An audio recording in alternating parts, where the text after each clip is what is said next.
Eu quero falar das batalhas. Começamos semana passada a falar que aprendemos com as batalhas perdidas. E hoje eu quero falar das batalhas que perdemos sem lutar. Tem guerra que a gente perde antes de começar. E nós vamos estudar um texto da palavra de Deus que nos ensina sobre isso. Em nome de Jesus, você vai cumprir todo o propósito de Deus. Não vai ficar de fora de nenhuma batalha que o Senhor quer que você lute. Amém? Você trouxe Bíblia em Josué, no capítulo 9. No capítulo 9, no versículo 1 a 15. Josué, capítulo 9, versículos 1 a 15. Diz assim a palavra do Senhor: E souberam disso todos os reis que viviam a oeste do Jordão, nas montanhas, a Cefelá e em todo o litoral do Mar Grande até o Líbano. Eram os reis dos hititas, dos amorreus, dos cananeus, dos ferezeus, dos heveus e dos jebuseus. Eles se ajuntaram para guerrear contra Josué e contra Israel. Contudo, quando os habitantes de Gibeon souberam o que Josué tinha feito com Jericó e Ai, recorreram a um ardil. Enviaram uma delegação, trazendo jumentos carregados de sacos gastos e vasilhas de couro velhas, rachadas e remendadas. Os homens calçavam sandálias gastas e remendadas e vestiam roupas velhas. Todos os pães do suprimento deles estavam secos e esmigalhados. Foram a Josué no acampamento de Gilgal e disseram a ele e aos homens de Israel: Viemos de uma terra distante, queremos que façam um acordo conosco. Os israelitas disseram aos heveus: Talvez vocês vivam perto de nós. Como poderemos fazer um acordo com vocês? Somos seus servos, disseram a Josué. Josué, porém, perguntou: Quem são vocês? De onde vocês vêm? Eles responderam: Seus servos vieram de uma terra muito distante, por causa da fama do Senhor, o seu Deus, pois ouvimos falar dele, de tudo que fez no Egito, e de tudo que fez aos dois reis dos amorreus a leste do Jordão, Seom, rei de Esbom, Og, rei de Bazã, que reinava em Asterote. E os nossos líderes e todos os habitantes da nossa terra nos disseram: Juntem provisões para a viagem, vão encontrar-se com eles e digam-lhes: Somos seus servos, façam um acordo conosco. Este nosso pão estava quente quando o embrulhamos em casa no dia em que saímos de viagem para cá. Mas vejam como agora está seco, esmigalhado. Essas vasilhas de couro que enchemos de vinho eram novas, mas agora estão rachadas. E as nossas roupas e sandálias estão gastas por causa da longa viagem. Os israelitas examinaram as provisões dos heveus, mas não consultaram o Senhor. Então Josué fez um acordo de paz com eles, garantindo poupar-lhes a vida, e os líderes da comunidade o confirmaram com juramento. Existem batalhas que nós perdemos sem lutar. Foi exatamente isso que aconteceu com Josué e o povo de Deus. Eles perderam sem entrar no campo de batalha. Perderam sem desembanhar a espada, sem cantar o grito de guerra, sem participar da formação militar. Eles caíram numa emboscada, num ardil, como diz a palavra, e por isso deixaram de viver plenamente o propósito de Deus para eles. Deus tinha falado para não fazer aliança com ninguém da terra, e eles acabaram fazendo. Eu não sei se você já perdeu uma batalha sem lutar. Eu estava preparando esse sermão e fiquei lembrando, na época que eu lutava judô ainda, eu tinha uns 12, 13 anos, e eu estava numa fase boa, ganhando todos os campeonatos regionais. E aí, no campeonato paranaense, tinha me preparado, estava muito bem. Eu lembro que a gente fez uma viagem longa para chegar no lugar da cidade onde ia ter a competição. E eu não pude lutar porque eu tinha esquecido um documento. Eu lembro assim que entrei na fila, na hora da pesagem, cadê o documento? E aí foi aquele desespero. Eu perdi sem entrar no tatame. E sabe, por vezes nós perdemos sem lutar. Eu vejo tantos profissionais, sabe aquele cara habilidoso, competente, tinha tudo para ser bem sucedido, mas tem coisas na vida que ele não organiza, que ele não põe em ordem, e ele perde sem lutar.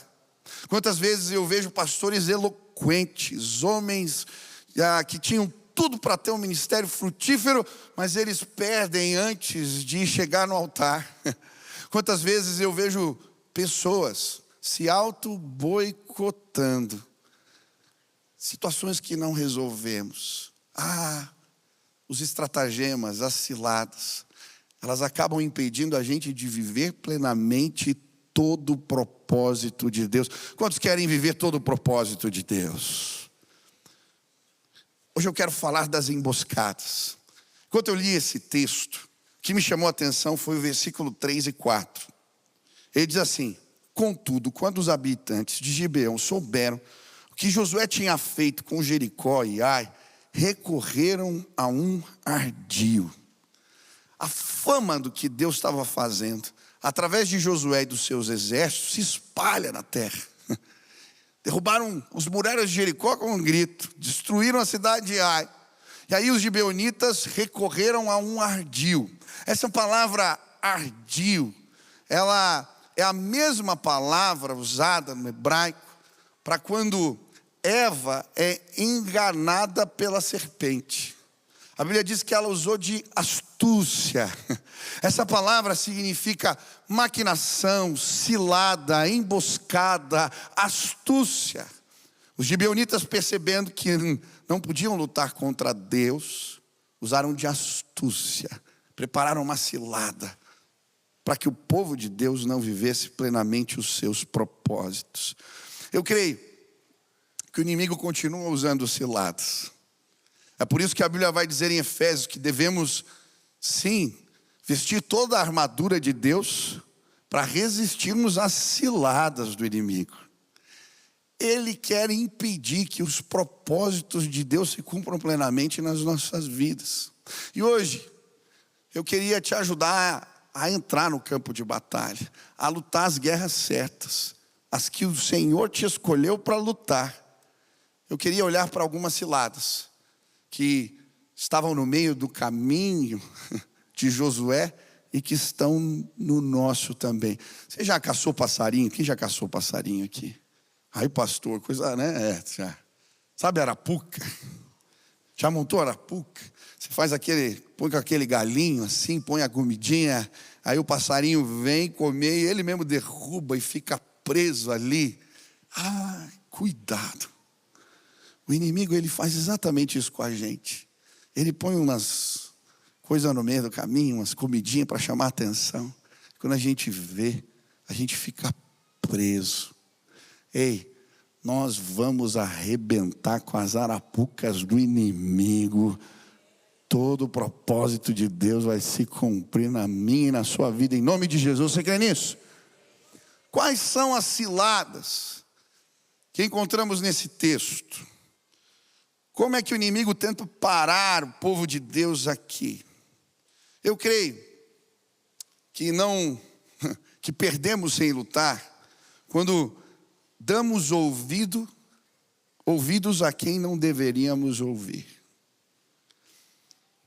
A cilada do inimigo se apresenta primeiro através de embaixadores. O texto vai dizer que eles enviaram uma delegação para abordar Josué. A versão antiga vai dizer embaixadores disfarçados. Gente que o inimigo coloca no nosso caminho, e às vezes são pessoas até bem intencionadas, mas que nos fazem questionar o propósito, o projeto de Deus para nós. E se nós dermos ouvidos, nós vamos perder sem lutar. São vários os exemplos na Bíblia a esse respeito. Quando o povo de Israel sai do Egito, logo eles chegam na porta da terra prometida. Eles estão ali e o projeto de Deus, de uma terra que mana leite e mel, estava para se cumprir na vida deles. Mas aí, Moisés manda um grupo de espias lá averiguar a terra. Dos 12, 10 voltam com um relatório, muito complicado. Essa terra é terra de gigantes. Nós somos como gafanhotos diante deles. E aí, o povo de Deus escuta os embaixadores disfarçados, escuta a voz do inimigo, e o projeto de Deus fica interrompido na vida deles. Sabe, muitas pessoas estão perdendo bênçãos do Senhor, estão andando em voltas, porque estão ouvindo quem não deveriam ouvir. O mesmo acontece com Davi. Quando o pai dele manda ele pegar uns queijinhos lá e levar para os irmãos que estão no campo de batalha, ele chega e vê Golias afrontando o povo de Deus, e ele fica indignado. Quem é esse homem circunciso filisteu para falar desse jeito dos exércitos do Deus vivo?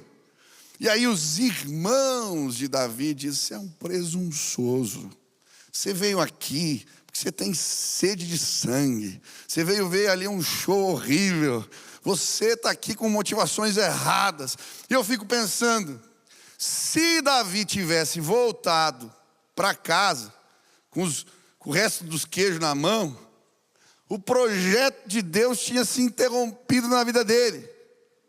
Mas porque ele não deu ouvidos àquelas vozes da sua família, dos seus irmãos, ele derrubou o gigante e o propósito de Deus se cumpriu na vida dele. Ele se tornou rei de Israel. Sabe, por vezes no caminho, pessoas que são próximas, irmãos, a esposa, o marido, o pai, a mãe, eles vão questionar os propósitos de Deus na nossa vida. Olha Jó, no meio daquele enfrentamento todo, a mulher chega e fala: amaldiçoa Deus e morre. Eu gosto também da história na Bíblia. Você lembra daquela história do profeta que foi comido, morreu, atacado por um leão, profeta novo? Lembra dessa história? Rei Jeroboão, Deus levanta um profeta novo, fala assim: vai lá e confronta o rei, porque ele ergueu altares idólatras. O profeta novo vai, Deus fala para ele: não para em lugar nenhum, não come em lugar nenhum, faz o que eu te mandei fazer. Ele vai, ele confronta o rei. Quando ele prega para o rei, o altar racha no meio. O rei levanta o dedo em riste para ameaçá-lo. Ele ora, a mão do rei fica paralisada. Deus o usa poderosamente, ele cumpre o propósito, está no caminho de volta. Ele para debaixo de uma árvore, e aí vem um profeta velho, um pastor mais velho. Olha aqui, Deus me mandou aqui, eu vi um anjo, vem comer na minha casa. E porque ele ouve um embaixador disfarçado, que não deveria ouvir, ele desobedece a Deus. Quando ele volta para casa, um leão ataca ele, e o propósito de Deus se encerra. Ei, nós perdemos batalha às vezes no começo. Aquele moço tinha toda uma vida pela frente, todo um ministério maravilhoso, mas ele ouviu quem não deveria ouvir. Talvez no seu caminho, até pessoas mais maduras, pessoas da família, gente que começa a fazer a gente questionar o que Deus já revelou para nós, os propósitos dele para a gente. Tem muita gente ouvindo quem não deveria ouvir.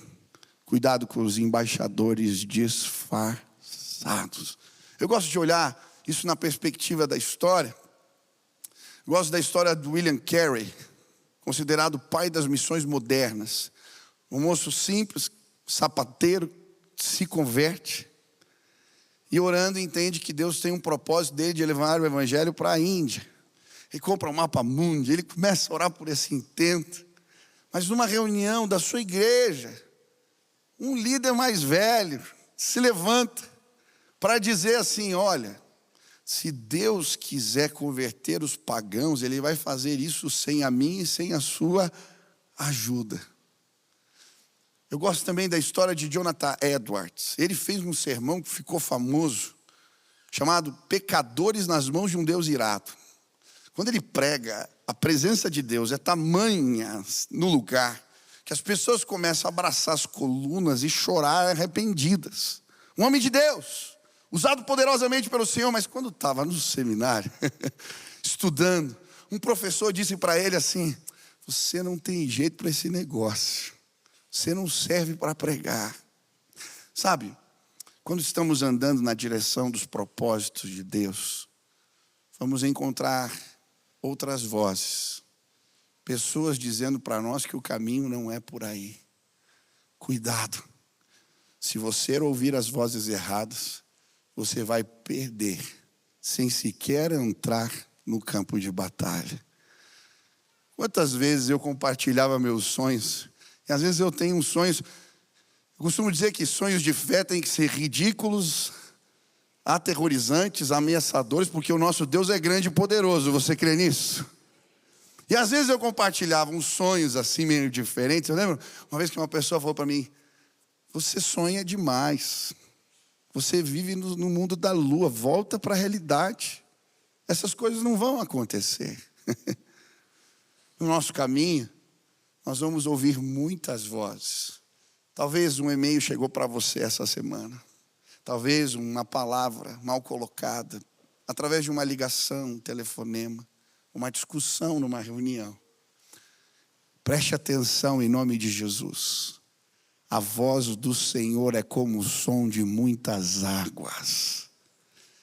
Sabe, na tempestade, quando a gente escuta tudo chacoalhando, o vento batendo as janelas, as árvores chacoalhando, e aí vem o trovão. Uau! A voz do Senhor vai sobrepor outras vozes na tua vida, em nome de Jesus. Você vai lutar as guerras que Deus te mandou lutar. Cuidado, cuidado com os embaixadores disfarçados. Amém? Quem quer lutar as batalhas de Deus? Quem quer cumprir todo o propósito do Senhor? Segunda cilada. Perdemos sem lutar quando examinamos as circunstâncias e desprezamos a revelação de Deus. A outra armadilha tem a ver com os odres velhos e os pães bolorados. É muito interessante, o versículo 13 diz: estas vasilhas de couro que enchemos de vinho eram novas, mas agora estão rachadas. E as nossas roupas e sandálias estão gastas, por causa da longa viagem. Os israelitas examinaram as provisões dos heveus, mas não consultaram o Senhor.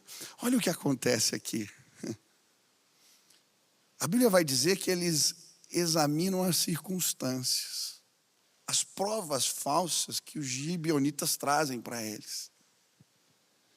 Eles querem fazer uma aliança e então inventam uma história.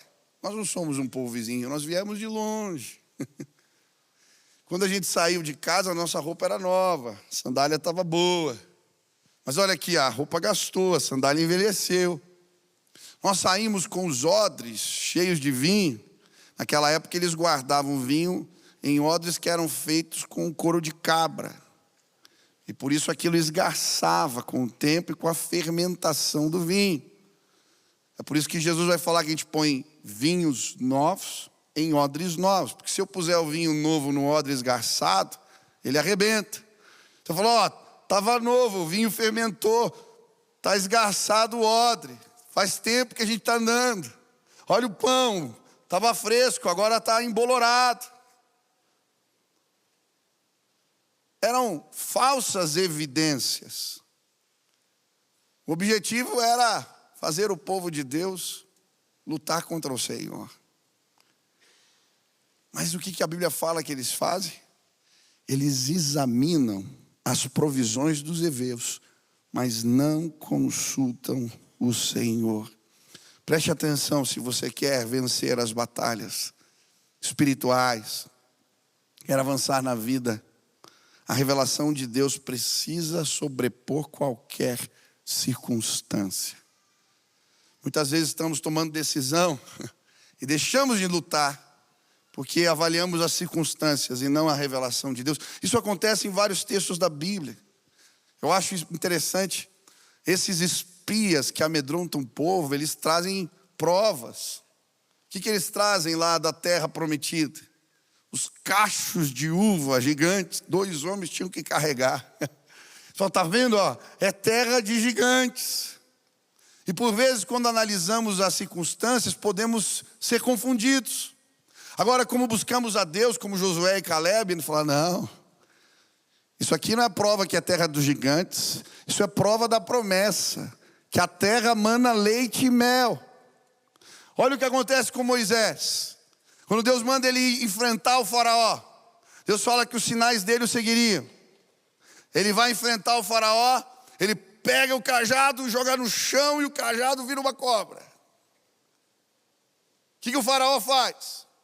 Ele chama lá os seus feiticeiros, os seus magos, fala, façam o mesmo.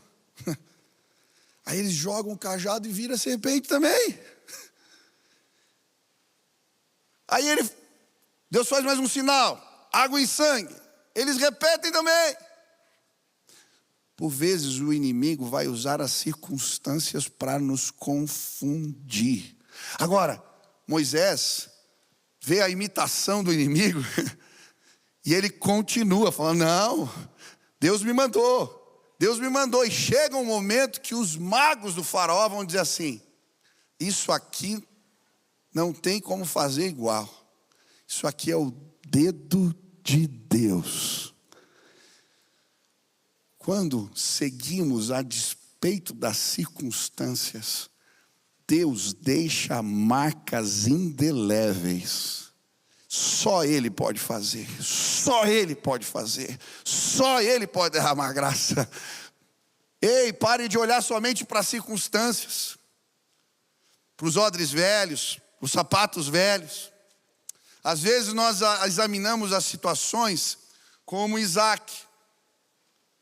Quando o filho o engana, ele sente o cheiro da roupa. Ah, é de Esaú. Passa a mão no braço. Ah, é peludo como Esaú. E ele acaba sendo enganado. Ei, preste atenção em nome de Jesus, senão você vai deixar de lutar guerras que você precisa lutar. Não seja levado apenas pelas circunstâncias, elas vão te enganar. Hoje, em nome de Jesus, pegue os odres velhos, as sandálias gastas, os pães bolorentos, os leve à presença de Deus. Se você consultar o Senhor, a revelação dele vai vir a despeito das circunstâncias. Tem gente parando por causa de circunstâncias adversas, interpretando o sinal que não é sinal, examinando o que não deveria examinar, porque já recebeu uma palavra. Eu lembro de uma situação que eu vivi logo no começo do ministério. Eu assumi o ministério de jovens aqui, eu era novo, era o pastor dos adolescentes. Nosso líder da adoração, que era o pastor Marcílio na época, faleceu. E o Paulo Davi, que era o pastor de jovens, assumiu o trabalho de adoração na igreja. E eu fiquei como interino, ajudando nos jovens. E eu lembro que um dos primeiros eventos que a gente foi fazer, foi uma viagem missionária para o interior do Paraná. E nós organizamos a viagem para 300 pessoas participarem. Alugamos os ônibus, fizemos tudo direitinho.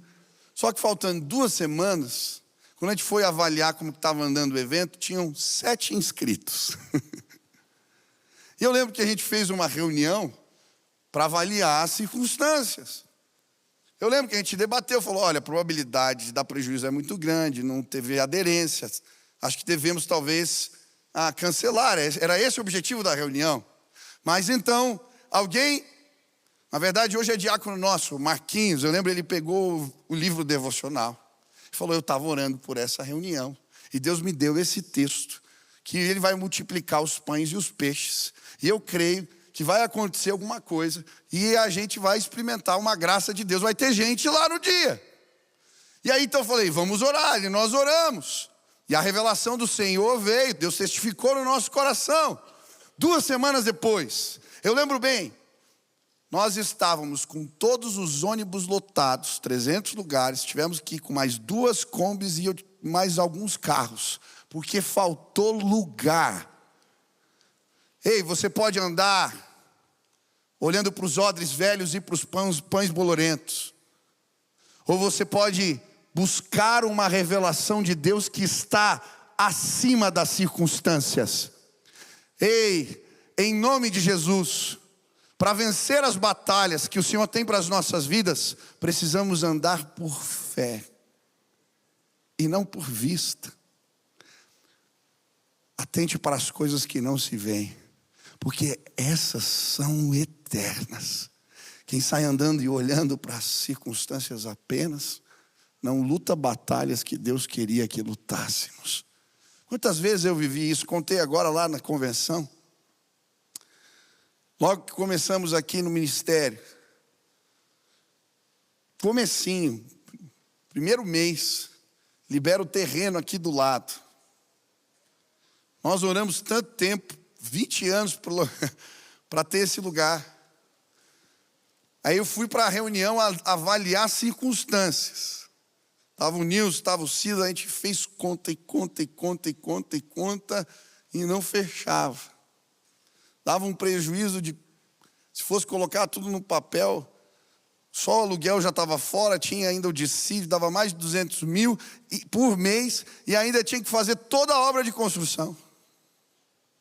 As circunstâncias diziam que não era para nós fazermos, não era para entrar nessa guerra.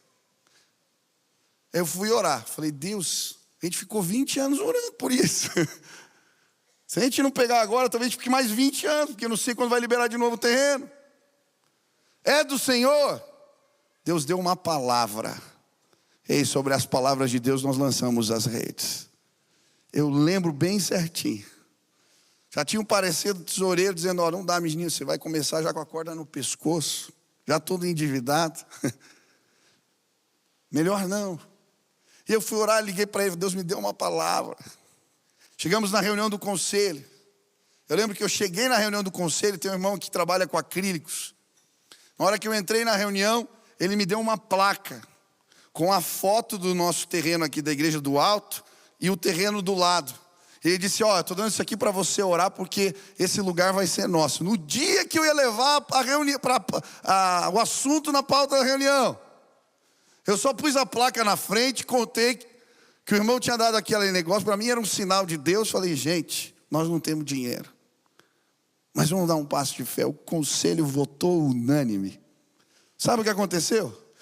Deu superávit todos os meses, pagamos toda a obra, em 8 meses está lá o centro de formação, louvado seja o nome de Jesus por isso. A obra de Deus a gente faz com fé, não é com dinheiro. Olhe para suas mãos, levante as suas mãos. A obra de Deus a gente faz, não é com a nossa capacidade, não é porque você é o mais habilidoso do mundo, não. A gente faz com fé. Pega o que Deus te deu e coloca na mão dele, você vai ver aonde você vai chegar. O povo de Israel não era o melhor exército, eles não tinham os melhores soldados, eles não tinham os melhores equipamentos, mas eles tinham uma palavra de Deus revelada. Deus não é homem para que minta, nem filho do homem para que venha cometer engano. Se ele disse, vai acontecer. Ei, tem um monte de gente paralisada no meio do caminho, está perdendo, não entrou no ringue, sequer deu passo para lutar. Sabe por quê? Você está olhando para os odres velhos e para os pães embolorados e está deixando passar a terra que mana leite e mel. Deus tem coisas maiores para a sua vida. Deus tem coisas maiores para esta igreja. Deus tem coisas maiores para a nossa nação. Nós precisamos tomar uma decisão, se vamos lutar as batalhas de Deus ou não. Sabe o que o inimigo quer fazer? nos colocar contra Deus. Se você continuar lendo o texto da palavra, você vai ver, eles vão ganhando batalhas e guerras, e o texto vai dizer assim: e o Senhor pelejava por Israel. Não tem como perder. Preste atenção, não tem como perder quando lutamos as batalhas de Deus. Repita comigo: se Deus é por nós, quem será contra nós? Mais uma vez, se Deus é por nós, quem será contra nós? O inimigo está tentando te intimidar, te enganar.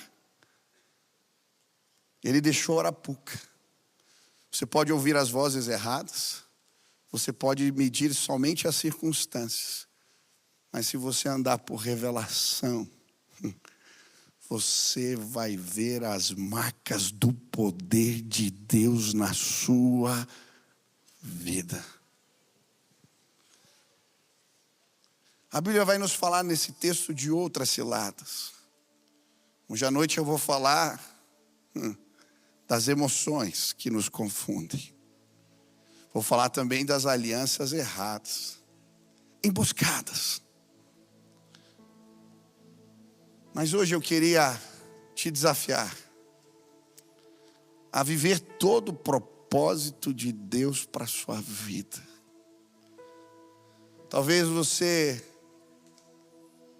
está perdendo, sem sequer lutar, porque está ouvindo vozes que não deveria ouvir, e medindo circunstâncias, ou examinando circunstâncias, em detrimento da palavra revelada de Deus. Hoje eu queria orar pela sua vida. Eu queria te convidar a apresentar as suas guerras ao Senhor e deixar Ele te levar, tomar pelas mãos.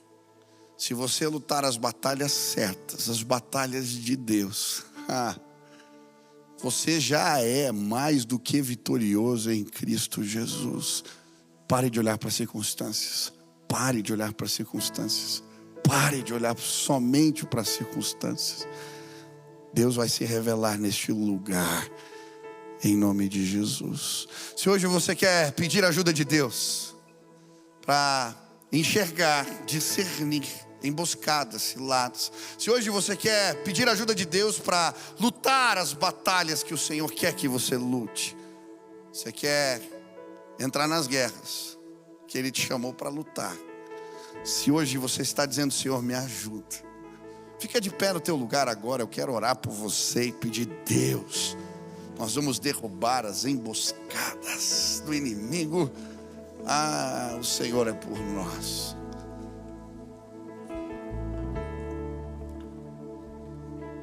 Se você crê nessa palavra revelada, levante assim os punhos cerrados. Isso, levante seus punhos cerrados. Eu não sei quais são as suas guerras, mas eu quero que você as apresente agora ao Senhor. Talvez uma batalha dentro de casa, talvez uma batalha no ministério, talvez críticas. Eu não sei quais são as circunstâncias que estão ao seu redor, mas hoje eu quero que você estenda os dois punhos e fale assim: Senhor, eu quero lutar as tuas guerras. Senhor, eis-me aqui. Eu vou entrar no campo de batalha que o Senhor me mandar entrar. Senhor, eu quero andar por fé e não por vista. Aleluia. Pai, agora na autoridade do nome de Jesus eu quero clamar que a tua voz seja como o som de muitas águas neste lugar.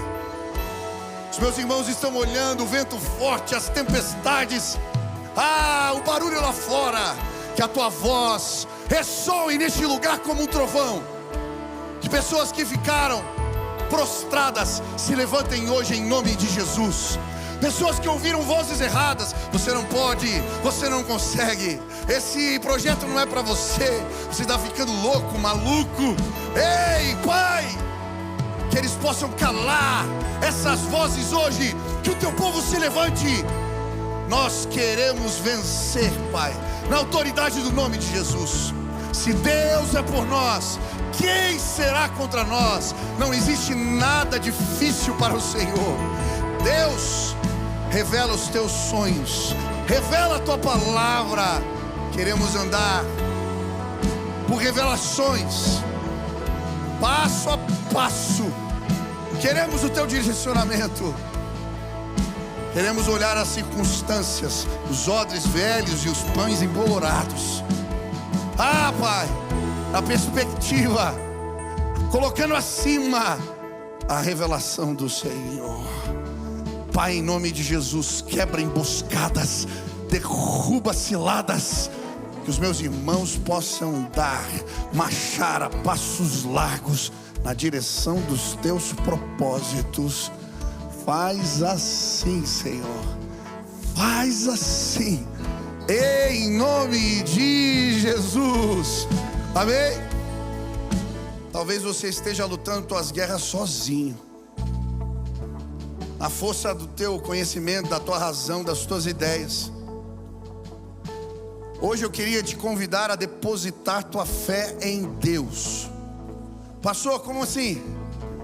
Você pode convidar Deus para participar das tuas batalhas. Ele pode sim intervir, te direcionar, te mostrar caminhos. Você não precisa lutar sozinho. Mas como que eu convido Deus para as minhas batalhas? É simples. Convida Jesus para ser Senhor da tua vida. Quando abrimos o nosso coração para Deus, confessamos que somos pecadores e precisamos da sua ajuda, Ele derrama o Espírito Santo em nós. E sabe o que o Espírito Santo faz com a gente? Ele nos fortalece. Você vai receber uma força que não é sua para lutar as suas guerras. Ele faz forte o cansado e multiplica as forças do que não tem vigor. Se o Espírito Santo, Ele participar da sua vida, Ele vai te mostrar caminhos que não seriam os seus. Ele vai se revelar a você. Ele passará a ser o seu guia. Quando deixamos Ele tomar o volante, e isso sim é entregar a vida para Jesus. Quando deixamos Ele no controle, Ele ser o Senhor das nossas vidas, as coisas começam a ficar diferentes. Vencemos com estratégias que não são nossas. Com um grito derrubamos muralhas. Deus vai fazer isso acontecer com você. Se hoje você quer dar esse passo de fé, quer dizer: Senhor, eu quero a tua ajuda para lutar as minhas guerras. Eu quero que o Senhor me fortaleça. Eu quero o teu Espírito na minha vida. Aonde você está? Levante sua mão bem alto. Eu quero orar por você. Tem alguém aqui? Levante a sua mão bem alto. Você quer que Jesus tome o controle? Levante a mão bem alto, bem alto, bem alto, bem alto. Isso. Aleluia. Você que levantou suas mãos, sai do teu lugar, vem aqui na frente agora. Pode vir com o seu amigo, com o seu irmão. Nós vamos orar. E a presença de Deus vai vir. Por quê, pastor? Quando nós declaramos diante dos outros que precisamos da ajuda de Deus, o Senhor vê com bons olhos isso. Ele derrama graça e favor. Hoje você vai voltar para casa acompanhado. O Espírito de Deus vai entrar na sua casa, no seu coração, na sua vida. Você jamais será o mesmo. Nós somos mais do que vitoriosos em Cristo Jesus. A vitória de Deus chegou. Quando lutamos as batalhas dele, não tem erro. Vem agora, saia da galeria, saia lá de trás, se renda. Eu não quero mais lutar sozinho. Eu preciso da tua graça. Sai agora e vem para cá. Jesus vai entrar hoje. Ele vai entrar. Ele vai tomar o controle. Eu quero, na autoridade do nome de Jesus, clamar que cadeias caiam por terra. Aquilo que te prende, que o Senhor libere agora. Venha, venha. Se Deus falou contigo hoje, venha para cá. Venha para cá. A guerra em favor do seu casamento, você não precisa lutar sozinho. A guerra em favor dos seus filhos, você não precisa lutar sozinho. A guerra contra os seus vícios, você não precisa lutar sozinho. Ele pode todas as coisas. Com Ele somos mais do que vencedores. Venha, tem mais gente, Deus está chamando. Aleluia. Vem lá de trás, lá da galeria, vem lá. Aleluia. Ei, Deus bom. Eu vou fazer uma oração aqui. Quero que a música abaixe um pouquinho. Eu vou fazer uma oração. Eu quero que você repita agora comigo. Preste atenção, essas palavras não são mágicas. Elas só funcionam se for uma declaração sua de fé sincera. Se isso for verdade, você vai nascer de novo nesse lugar. Hoje aqui, algo novo vai começar na sua vida. Amém? Feche seus olhos, repita assim comigo. Senhor Jesus, eu hoje entrego a minha vida nas tuas mãos. Eu não quero mais lutar as minhas guerras sozinho. Eu te convido para dirigir os meus passos. Eu reconheço que sou pecador e preciso da tua ajuda. Senhor, toma o controle, toma o volante, se estabelece como o Senhor da minha vida. Que o teu amor, que o teu poder, que a tua presença me acompanhe, que eu possa lutar as tuas guerras, que eu possa vencer, em nome de Jesus. Deixa eu orar por você agora. Pai, sela este compromisso com o selo do teu Espírito, que agora o Espírito Santo seja derramado do alto sobre a vida dos meus irmãos. Que eles não sejam mais os mesmos, que eles sejam tomados pela presença de Deus, que eles passem a ouvir a voz do Senhor, entender os seus planos, que eles possam vencer na autoridade do nome de Jesus. Abençoa, Pai, abençoa, Pai, derrama graça e favor neste lugar. Faz o que não podemos fazer, em nome de Jesus. Amém. Dá uma olhadinha para trás aqui, a família na fé que vocês receberam agora. Sejam bem-vindos. Preste atenção só mais um pouquinho. Você vai receber um convite de um irmão que está aí. É um convite para um café. Esse sábado nós tomamos café juntos. Para quê? Você deu o primeiro passo.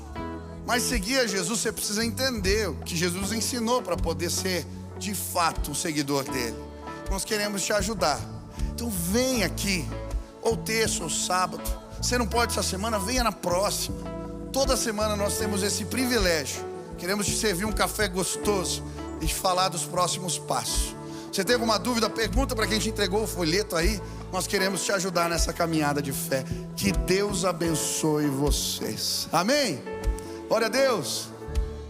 Estou lançando o meu canal no YouTube e queria te convidar para se inscrever. Toda semana, conteúdo novo, mensagem nova, uma oportunidade de você crescer no conhecimento da palavra de Deus. Se inscreve, participe, que Deus abençoe sua vida.